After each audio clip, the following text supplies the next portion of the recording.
You're listening to Thunderquack Podcast Network.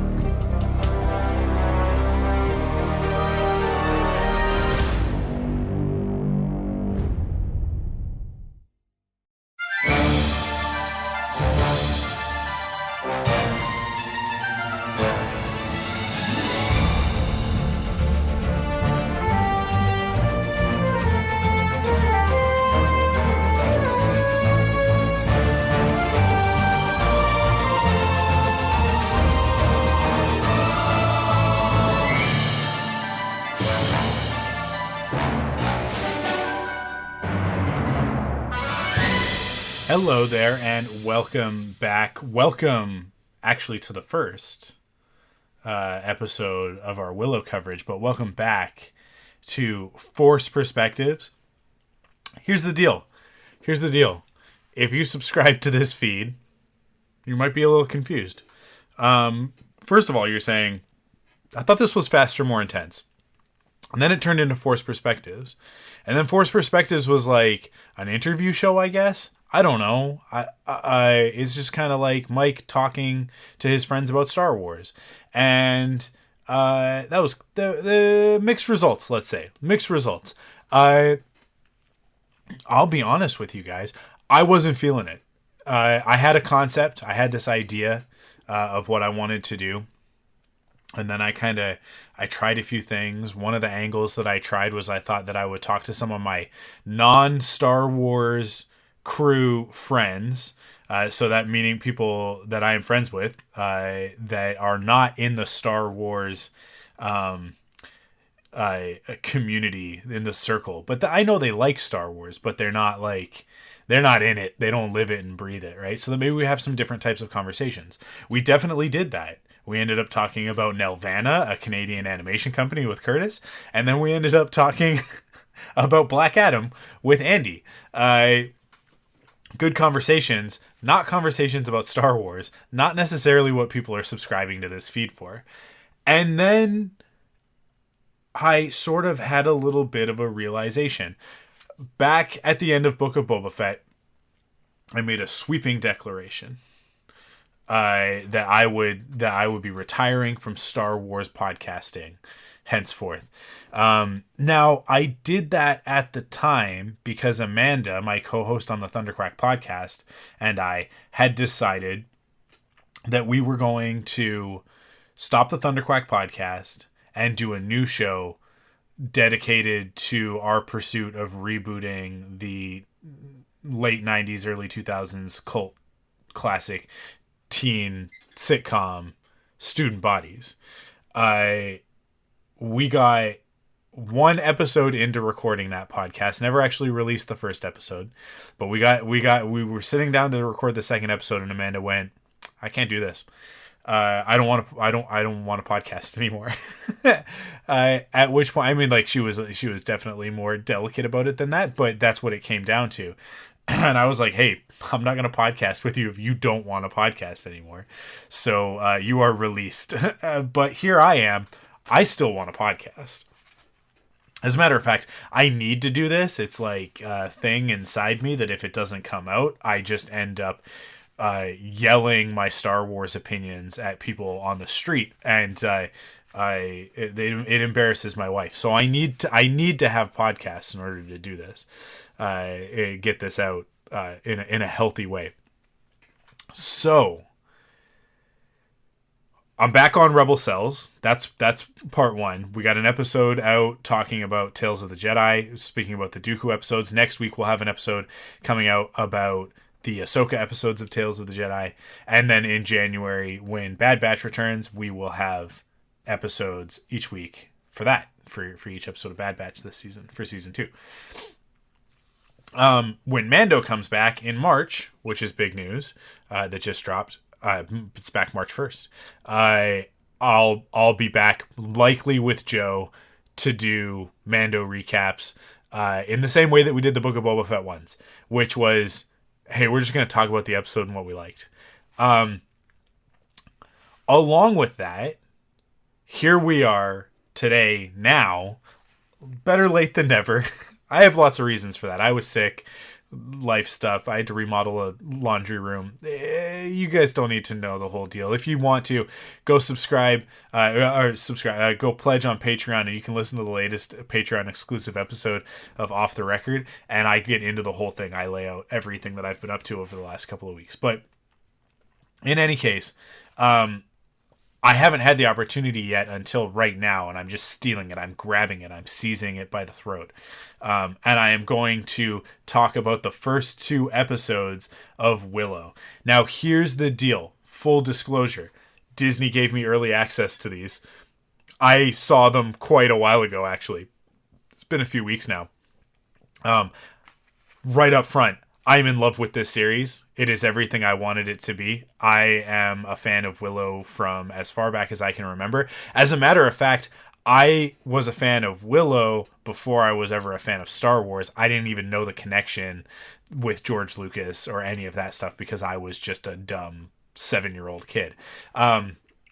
I was terrified of the movie, but I loved it, and I didn't understand why as a kid. But man, the everybody getting turned into pigs, come on! It just it shook me to my core, and it stayed with me. It's like I put like Willow and the Neverending Story with like the Nothing and the wolf and Artax dying in the mud, all that the same as like everybody turning into pigs and the troll that comes out from underneath the bridge thing, and then the dragon, the 2-headed dragon thing, like all in the 3rd act of Willow. Like that stuff is seared into who I am as a person. So when they announced that they were doing a Willow series on Disney Plus, I was over the moon. Like just totally like, I don't believe it. Like we're finally getting more stories in this world. And then we saw the trailers and stuff, and I was like, yes, come on. So when Disney reached out, when Disney PR was like, hey, do you want to, come to the press junket, and not come to, it's a virtual press junket. So it's like a Zoom meeting, but do you want to participate in that? Do you want early access to the episodes? And I was like, yeah, sign me up. So I've seen a handful of these episodes. And I love this show. It's fantastic. I'm just going to use the word fantastic. It's a fantasy, and it's fantastical. I couldn't be happier with it. Is it perfect? No. Is it Rings of Power, which is something that I also watched not that long ago, basically in October? No, it's not Rings of Power. Is it a perfect follow-up to the original film? I think so. I think actually it's taking a lot of what made the movie great, and it's sort of it's on Disney Plus, so it's plussing it. It's sort of yes-anding a lot of that stuff. I think John Kasdan has a real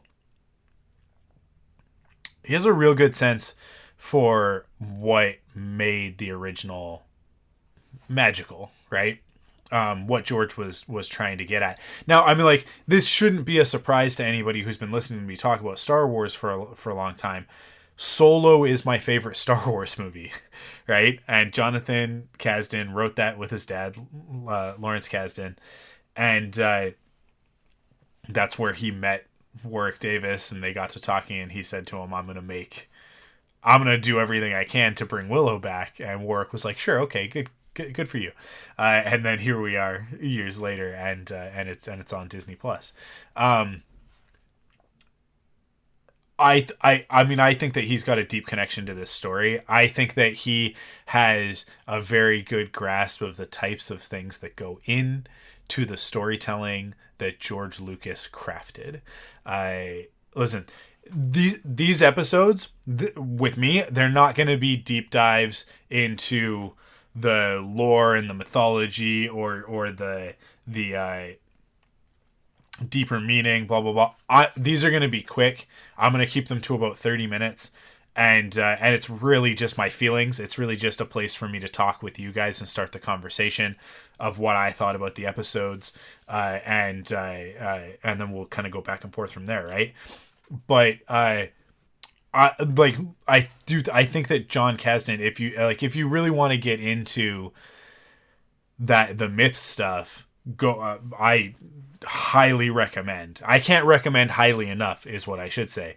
Going over and listening to What the Force, listening to Marie Claire and Missy over there, because they did a breakdown of the first 2 episodes, and it's an education. You guys, look, I've been lucky enough over the last year to go from being a fan of that podcast to being a friend of Marie Claire's, and I could not admire that woman more. She's one of my favorite people to talk to about this sort of stuff. I love listening to her talk about these things. And Missy is like right there with her. And the two of them are in like lockstep on this, talking about the fairy tale implications of certain things and what this means in the larger myth, and what type of storytelling, the Campbellian aspects of it, the sort of the folklore aspects of it, just all of that stuff, just really, really diving deep into it, and getting into the nitty gritty. The two of them are just so insightful, so intelligent. Go listen to them. And I'll be here to just tell you, first and foremost, to go listen to them. And then second, to just gush about how much I love it. There's a few things. Like I said, it's been a little while since I watched the first 2 episodes, and I've seen more than just the first 2, so things might bleed together a little bit, and I got to be careful because I don't want to spoil anything. And I didn't have the opportunity, because of the crazy week that I've been having, to go back in and watch these episodes again. I am going to, though. Before I watch the 3rd episode, actually, that might not be true. What day is it today? Is it already Tuesday? See, that's how out of it I am. Hopefully, over this next week, before I record the next episode, I'll have gone back and watched the first 3 episodes again, because I want to watch them with Crystal. So these 2 episodes, these first 2 episodes, I'll try and sort of summarize them. I've got the Wikipedia summaries here, and I think that'll help me sort of stay on track. Essentially, the first episode, so just, I've said everything that I need to say in order to, if you're not sold on Willow, look, if you're a Star Wars fan, especially if you like the fantasy aspects, the philosophical and adventure components of Star Wars, go watch Willow. It's there. I mean, there are even direct references to Star Wars in it. It's very clear that Jonathan Kasdan considers Star Wars and Willow to be of the same. I mean, they come from the same mind, right? They both come from George, so ultimately they're children of the same father, and so there's a lot of things that they share. So if you are a fan, at least give it a try. And I would say, here's the thing: the 3rd episode will be out tonight at midnight by the time that you're listening to this. If you're listening to this as soon as I drop it. If you're listening to this the next day on Wednesday, it's already out. So the 3rd episode is out. Watch all 3. Just get through these 3, and I think that by the end of the 3rd one, that you'll be down. You'll be hooked.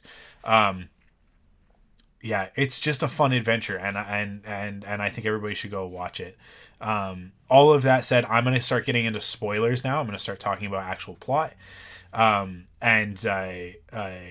So you've been warned. If you don't want to be spoiled, stop listening now. Come back after you've watched the first, 2nd episode, and then keep listening.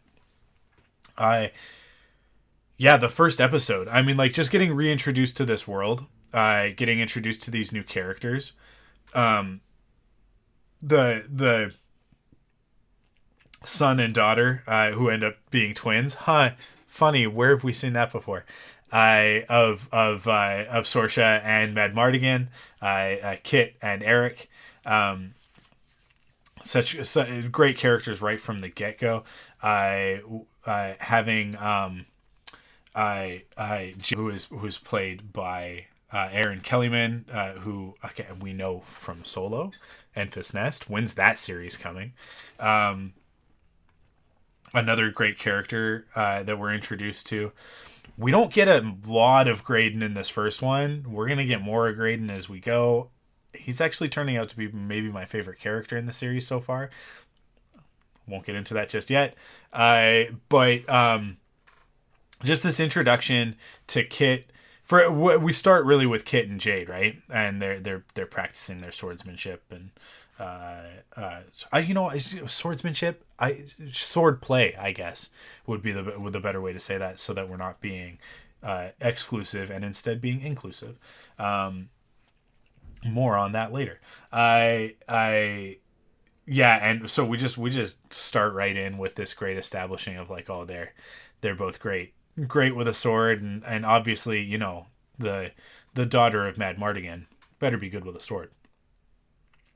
And then we get introduced to Eric, and find out that he's got a little bit of that Mad Mardigan charm. And he's very swarthy. That's the word I'm going to use for him, swarthy. And along with him, we're introduced to Dove, his current girlfriend. We find out that he's a little bit of a womanizer, but not like in the Neil Patrick Harris, How I Met Your Mother, Barney Stinson kind of way, but more just in the great appreciation for the fairer sex, as some might put it.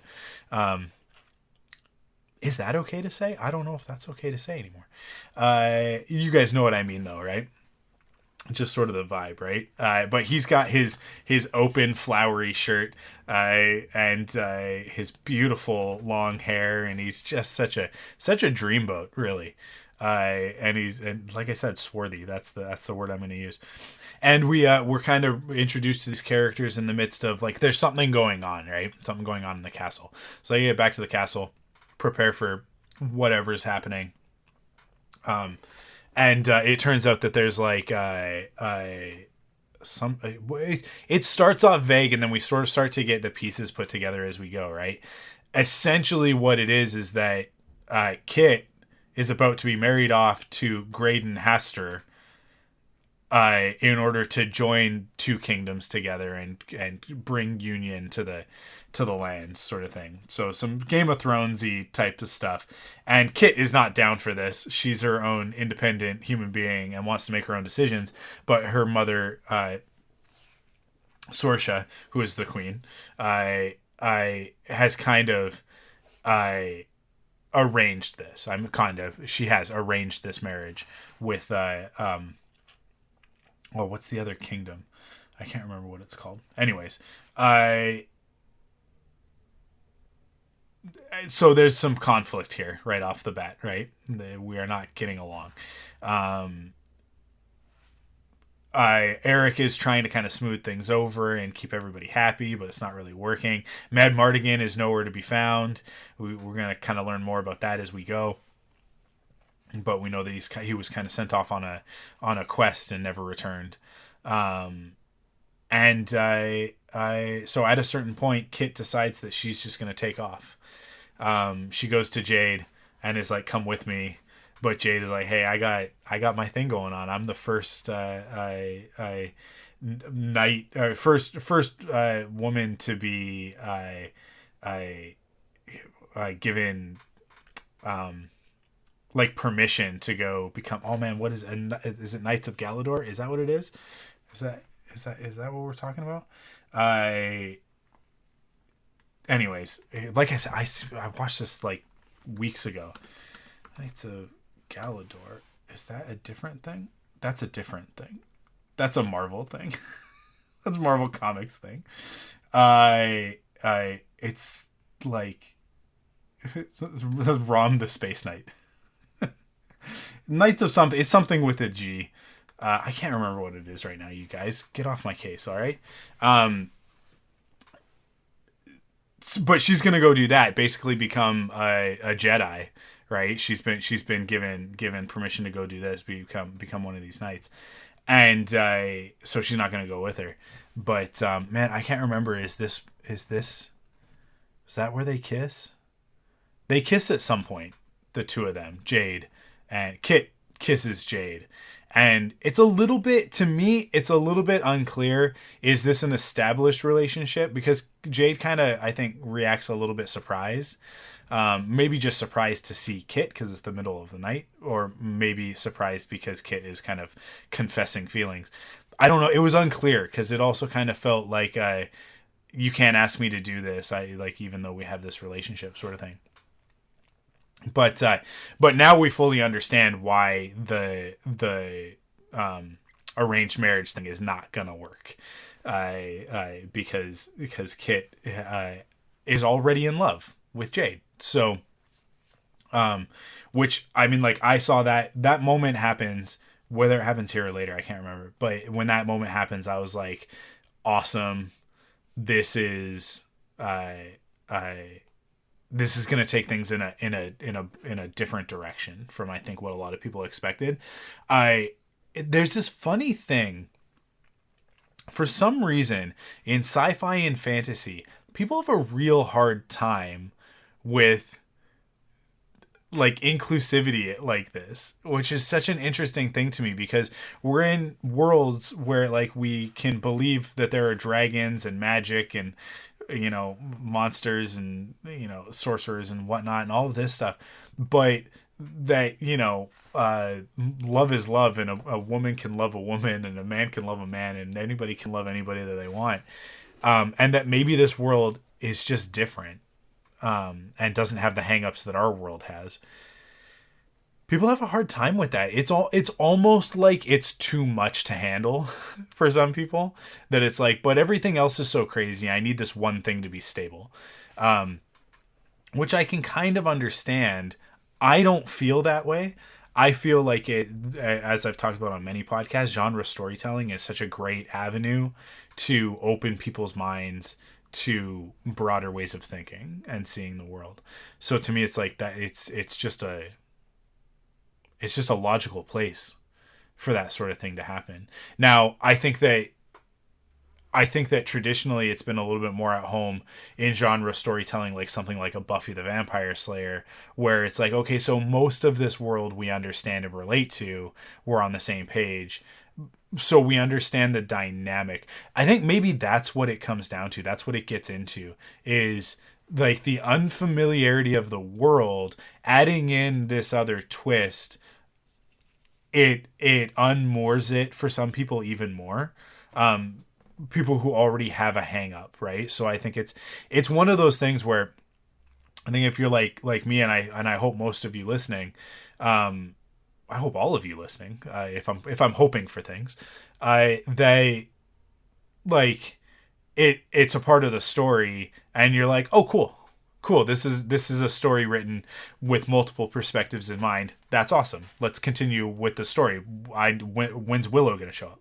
But I think that if you have those hang-ups and you have an issue with these subjects, that I'm not trying to beat around the bush. I'm just trying not to like get too deep into it. But if you think that gay people are wrong or bad for existing, if you're one of those unfortunate human beings, first of all, this is not going to be the podcast for you. I'm just going to let you know right off the bat. This ain't that place. But second, like, I think that seeing it in a fantasy setting, especially if you're considering it an escape, can sometimes feel like an affront, and that's where you get some of the reactions that you get. I mean, like, I think this also happens with the race stuff, right? I think that when people see John Boyega as a stormtrooper, and they're like, wait a second, stormtroopers are all white, and you're like, first of all, clone troopers are all like Maori because they're all Tamura Morrison, so they're not white guys. But also, we never see in the original films a stormtrooper take off their helmet. So where are you getting that from, right? But people got that idea in their head. I think because all of the Imperials in the original trilogy are basically white guys, that the idea of a black stormtrooper was an affront to some people. And so I don't know. I have been very happy to find that this is not even a topic of conversation on the internet right now. Now, is that because people are just a little bit more chill now than they have been in recent history? I find that hard to believe. Is it because not as many people are watching Willow as other things? I think that's probably more likely the case, which I think is a little bit of a tragedy, but hopefully it's a little bit of column A and column B, that people are more accepting and progressive, even than in the last 5 years. And on top of that, it's just, Willow definitely doesn't have the kind of penetration that Star Wars or the MCU or even like the DC movies or like just pick any of these other franchises, right? That they have. So I just don't think there's going to be as much opportunity for bad actors to come in and stir the pot. Because they go where they're going to get the most bang for their buck. That's why Star Wars gets targeted so often, because I find in reality, and maybe it's just the circles that I've cultivated, but in reality, the majority of Star Wars fans are very progressive, very open-minded, very thoughtful, compassionate, empathetic, caring people. It's one of the reasons why they like Star Wars, because that's what those stories are about. But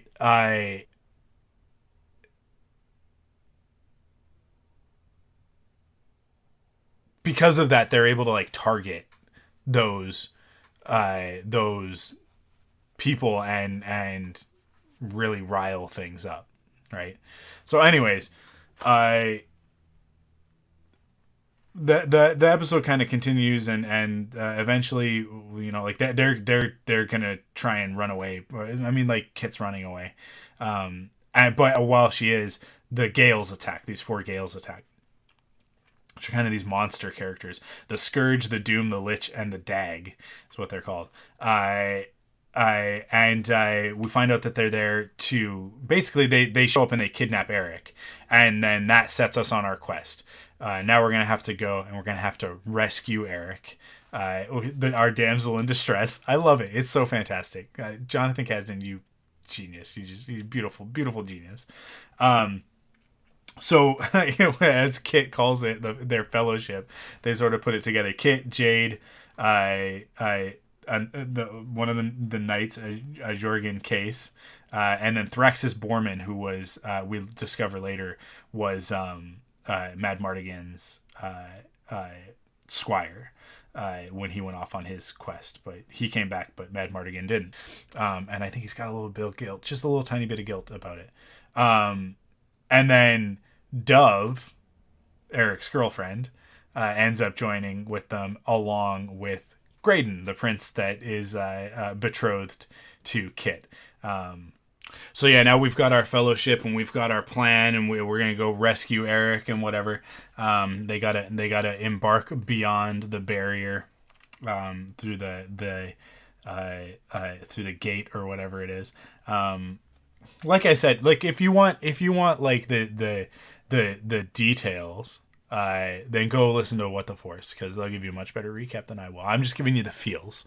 And we got some great stuff of like them leaving and Dove catching up with them and be like, I'm coming with you, and them kind of being like, oh, whatever, what can you do? It's just, I can cook. But eventually they do make it out. Although like Dove sort of goes her separate way because she feels like they're going to leave her behind. So she goes her own separate way. They go through the gate. She's got to get through the barrier on her own. Somehow she's able to magically just pass through it. Interesting. And then they all meet back up, and as they do, they're set upon by bone reavers who kill Case, the knight that was with them. He was an old man. You kind of knew that he wasn't going to make it. He's also not in any of the rest of the trailer, so you're like, well, he's not long for this world. They meet back up, like Dove is sort of like intercepted at this point and rescued by them and goes with them. They make their way out and they make it to the Nelwyn village to find Willow, because they've been told to go find Willow, and then Willow will help you get Eric back. And they find Willow, and Willow reveals that Dove is actually dun dun dun Elora Danan, and that they got to go to the immemorial city beyond the shattered sea, where the withered crone is, in order to get Eric back, because that's where he's being held. So that's the first episode. And it's a little bit clunky, and we kind of rushed through some things. I feel like the first episode should have been 2 episodes. I could have broken it up a little bit more and let some of this stuff breathe a little bit more and establish some of these relationships better. Especially the relationship with Jade and Commander Valentine, which is going to come back in this next episode, and sort of be a bit of an ongoing thing. But I mean, like, we got to move at the pace we got to move, right? So the story is now set. In the second episode, we start with the flashback of Willow and why Willow and Queen Sorsha aren't really seeing eye to eye, and it's because Sorsha wanted to hide Elora, and Willow wanted to train her in magic. So Willow, Sorsha says some mean stuff. You'll never be a sorcerer, never be a great sorcerer. And Willow basically kind of flips her off and takes off and leaves town, goes back to the Aldwin village. And that's kind of the end of that. I mean, he tries to convince Elora to go with him, but at one point, but it doesn't really work. And then we go back to like the main timeline or whatever, like the present timeline, and we're in the Aldwin village, and Willow's just kind of like not testing. I mean, like, he does the finger test at one point with her, but like it doesn't really mean anything. Just like it didn't really mean anything in the movie, but we get reintroduced actually to Mims, Willow's daughter, who is played by Warwick Davis's real life daughter, and Willow is kind of off the path a little bit, I think, because of what happened with Elora and Sorsha, and Mims kind of steers him back onto that path, and is like, you gotta do this, you gotta take them, and save the day. So they set off on their quest to rescue Eric, and he's gonna train Dove, Elora, as they go. And when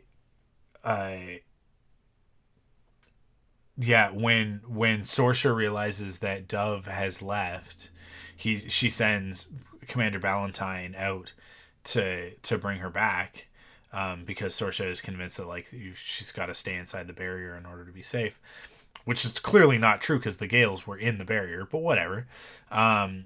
But she doesn't realize that Valentine had been infected by one of the Gales, and is slowly turning. So they all sort of he sets off with some of the other knights, and it's not good. It's not gonna be any good. And then really, like, the rest of this one is just Willow starting to teach Elora how to harness magic, and him completely missing the point. It's quite good. There's a lot of TLJ vibes here, man. There's so many TLJ vibes, but there's a lot of like, Willow has as much to learn from her as she does from him, and I don't think he's realized that yet. But that is definitely the case.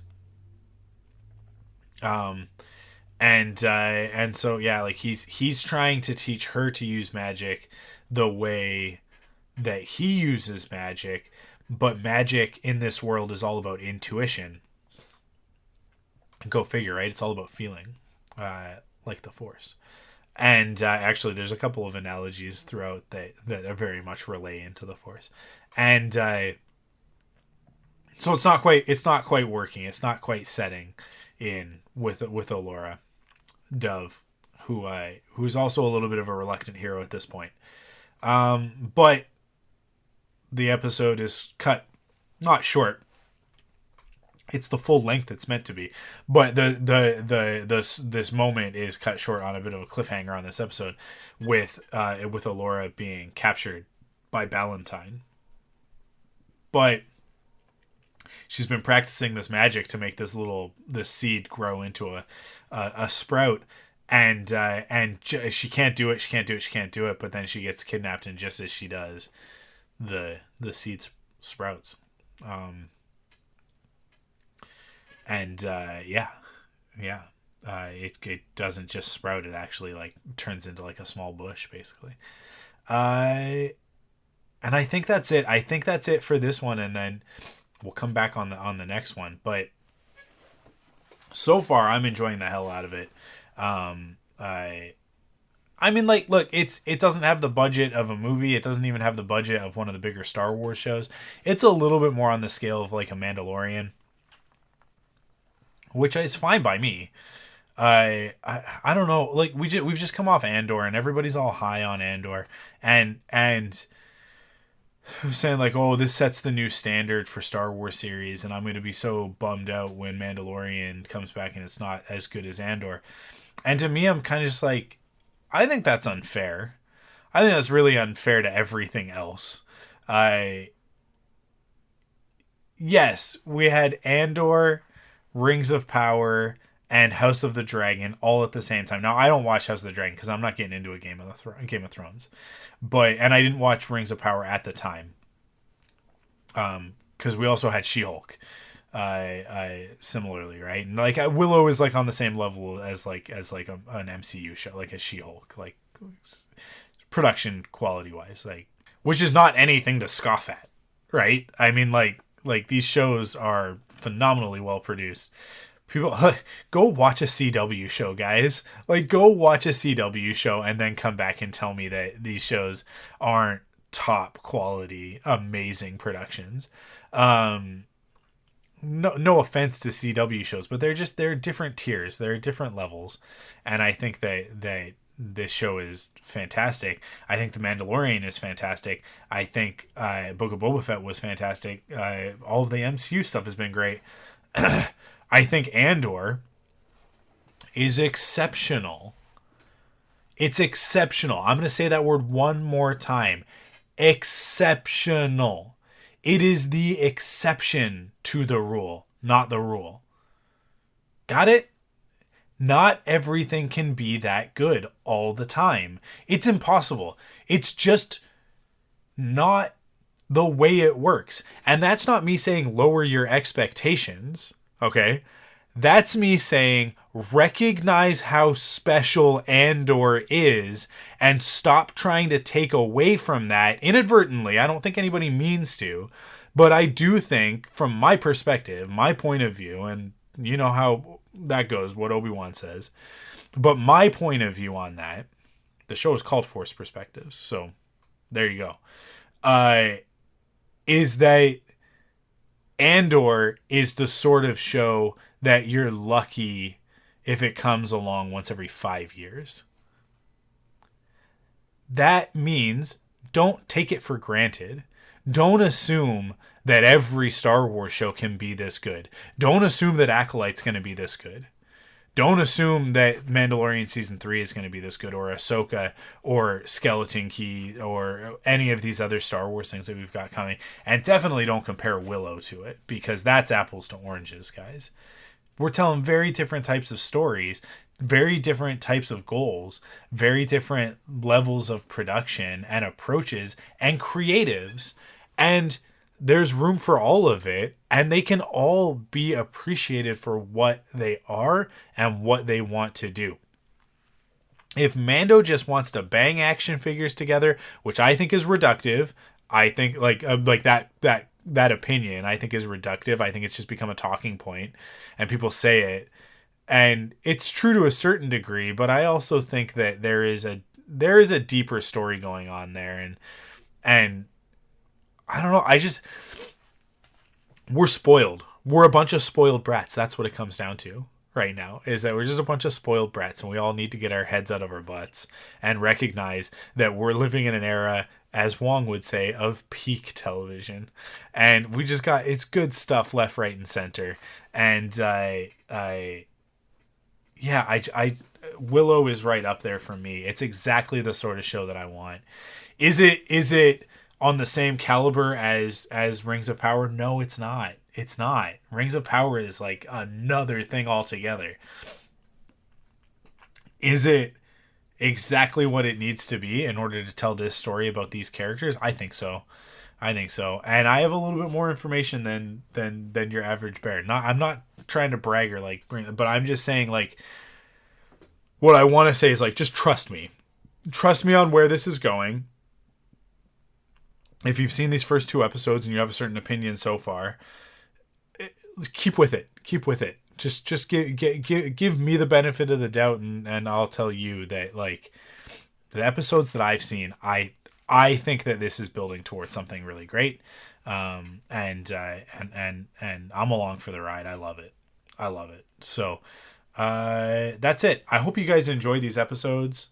These just sort of like snippet reviews that I'm going to do. This one's a little bit longer, but it is 2 episodes.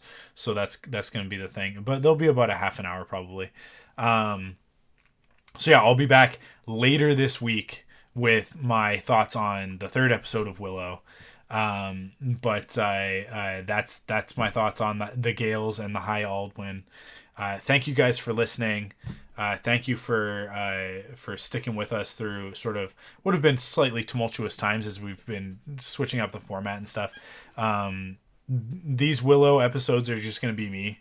And then when we come back, for Mando, it'll probably be me and Joe. And then when I do Obi-Wan and Andor, cause I'm going to come back, I'm going to circle back and do them. Then, I don't know if I'll do them by myself or I have co-hosts for those. But yeah, I mean, like, hey, you guys tell me. You tell me what you want.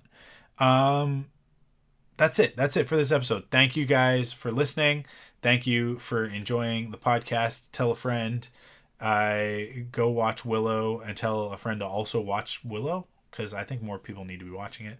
And yeah, we'll see you later this week for the review of the 3rd episode. Thanks for listening. We'll see you soon.